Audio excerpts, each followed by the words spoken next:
Alright guys, welcome back to the garage. Tush coming at you Thursday, February 25th, 2021. Back on the 1968 Triumph TR250 project. And it's payday today, so we went out and got a battery. So this is a Group 34 battery, and it's a little bit shorter. It's not quite as tall. Seems to fit the battery box pretty well. I think the common options to replace the batteries in these cars are either Group 24 or Group 34. The 24 is even a little bit smaller than that. So we're going to put the battery bar on. I've just done a quick check. You want to make sure that you've got enough clearance between the terminals and your battery bar. I was trying to get one with the terminals that were a little further back, but that's the best I could do after shopping at 3 stores. So we're going to have to go with that, but it looks like I have enough clearance anyway. If you're worried about it, you can always put a little piece of clear rubber tubing on the rear of your battery hold down. I might still do that anyway, but we're going to get the caps off and the carrying handle off, and we'll install that bar and have a look. Alright guys, the new battery and the new battery hold down are both installed and they look good. That battery seems to fit pretty well. It's about 1 inch lower, I think, than the other one that I had installed. I think the specs are about 8 inches high on this battery. What I'll try to do is I'll try to post it on the screen below, the actual dimensions of this battery, but as you can see, I've got enough clearance between the hold down and the terminals, so we're good there. The other thing to note is that the face on this hold down is quite substantial. There's no way this is going to move back. So I think we're good to go there as far as the battery terminals are concerned. Again, if you're really concerned, you can run a piece of rubber tubing along the back of this if you want. It's probably not a bad idea to do it on the stock hold down. The flange on the rear here is fairly thick, so you have to be a pretty stout piece of tubing to go on the back of this one. But that'll be your call. I'm not going to add it on mine, but if you want to on yours, go ahead. Alright, so continuing on, I think we're going to move to the underdash area, and we're going to try to hang that harness a bit better. Remember I talked about picking up the stud on this side? Let me just grab this over here. So I picked this up while I was out shopping for my battery. So this is a top post battery terminal holder. So it looks something like this. So I was thinking of using this stud. Let me use my flashlight here. So that stud there, I was thinking of using as sort of a hanger, if you can envision that like that, and then sort of hanging the harness through there. If I can sort of turn that a little bit, just twist it around, that's the kind of the intent. So anyway, we'll figure something out trying to utilize that hanger. I've just got another couple different styles I could utilize as well, but I think that's my best case.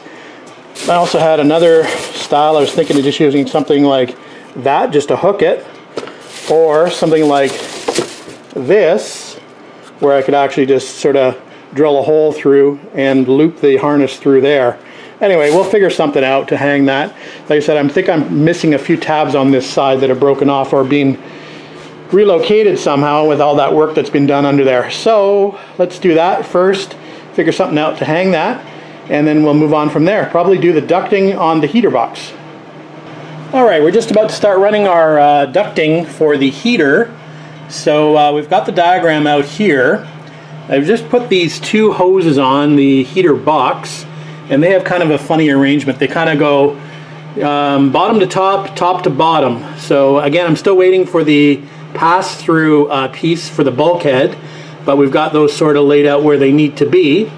But just be aware that that's kind of a strange routing on those hoses, and I remember that from the TR6. So we've got our boxes of hoses over here that we're going to go through. That looks promising, doesn't it? Junker heater hoses. Anyway, we've got some here, we've got some there, so we'll unpack it and we'll figure out what we have according to this diagram. Again, if you recall, I might have mentioned in one of my previous videos that this car was not running the full setup of hoses in here. I think he was only running the demister hoses, so these hoses up the top here were the only ones that he was running in this car, and everything else was open. So we're going to try to put the stock system back together with what we have in these boxes over here. Alright, we're going to work on the demister hoses first. Looks like I had this for sale at one point. How much was I charging for it? Oh, it doesn't say. Passenger side, well that's good, at least I know it's for the passenger side. So I do have one here with the hose connected, so at least I know the hose length. And you can see somebody broke the studs off of this thing. what happens with these is they get affixed with these things here, which I've painted up earlier. I don't know if this is the right side or not, but that would go through there, and that would bolt to the escutcheon below the dash. So that's why I was talking about having to put the crash pad on soon, because this goes on top of the crash pad and holds the crash pad down.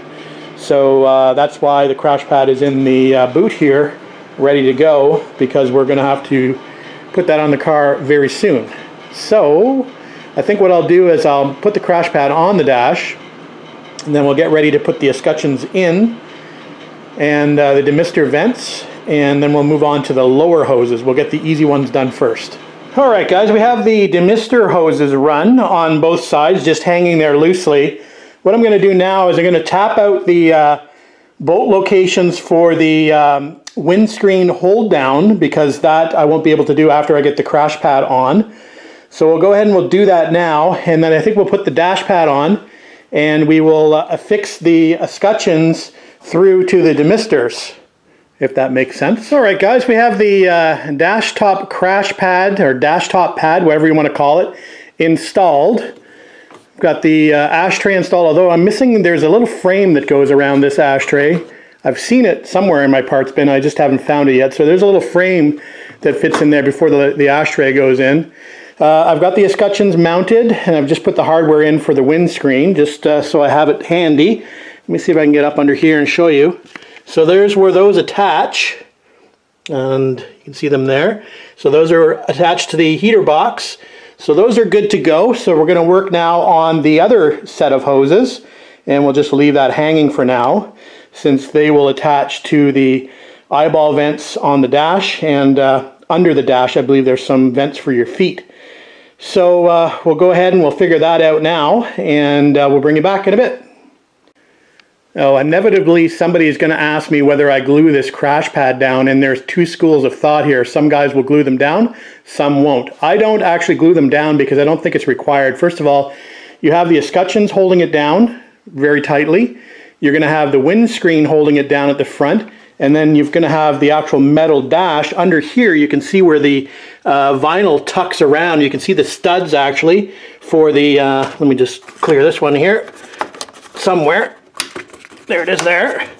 You can actually see the studs for where the metal dash fits up under here, and that will actually trap that edge of the dash as well. So no, I don't, oh, and of course the windscreen goes through here, and that'll catch that as well. So no, I don't bother gluing it down. All right, there are the two eyeball vents that are for the dash, and they affix with these little spade connectors to the back of the metal dash, and so those will go on the end of these little short pipes here.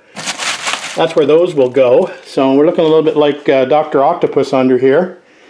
So those hoses are in, which is a good thing. So another thing checked off the list. I think we're going to call the night out here for now, and then we'll get back out here and play around with some more stuff tomorrow.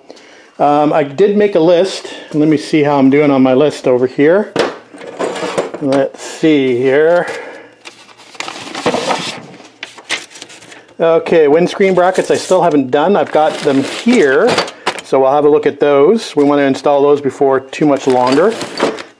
The vent lever rod, I found that today. That is for the pop-up vent. There's a little rod that runs through under the dash, and there's a little pull mechanism for it. So we've got to at least put the rod through the grommet in the bulkhead.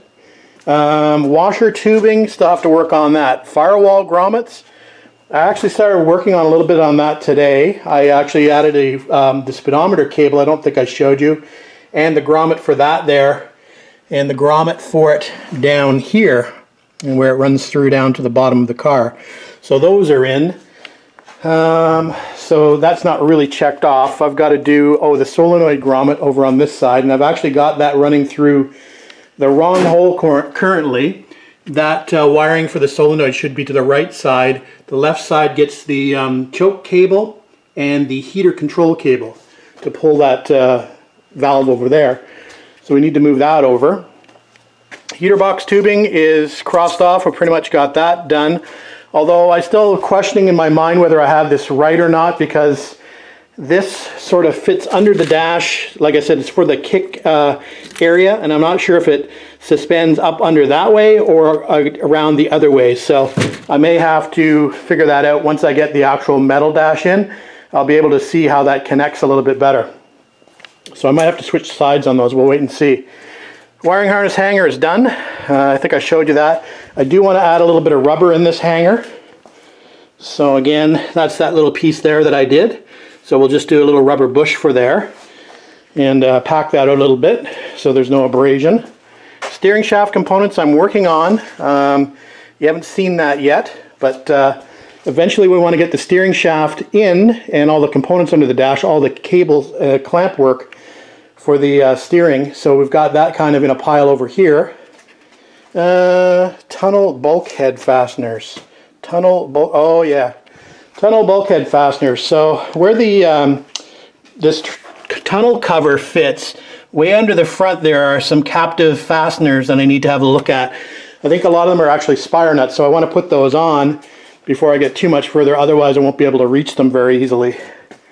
Handbrake lever. Again, it's not really under dash related, but we may as well put the handbrake lever in while we have access to it. I do have it pulled out somewhere, found it today. So that'll be another quick job to get that back in place and the cable hooked up. So, anyway, making progress. The bins are definitely cleaned out another bin today, so I'm down to, I think, only 2 bins of parts left.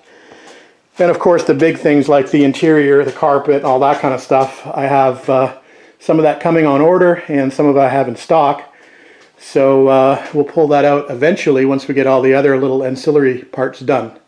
So we're making good progress. I think we'll call it a night, like I said, and we'll upload this.